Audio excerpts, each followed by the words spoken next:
Hi guys, eto na nga. Gaganti na naman tayo. So nag-iisa-isa ngayon si BG sa tindahan. Naglilinis yan. So ngayon, gugulatin natin. Di niya alam na nandito na ako sa bahay. So ngayon, titingnan natin ang kanyang reaksyon. So tara, let's go. Let's G. Talagang, eto ang ganti eh. Hala ka dyan. So good luck sa iyo, BJ. O, andito na kami. Di niya alam. Nasa bahay na kami. Tara.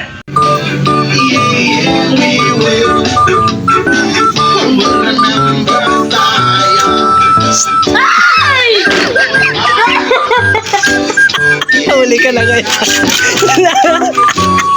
Huli ka ngayon. Wala na. Paano yan? May camera na. Huli. Naka-play siya. So guys, sana naman natin. Huli siya. May camera na tayo. So di na siya makakapalag. Huli. Sabi ko na Barbie eh. Sakit na dyan.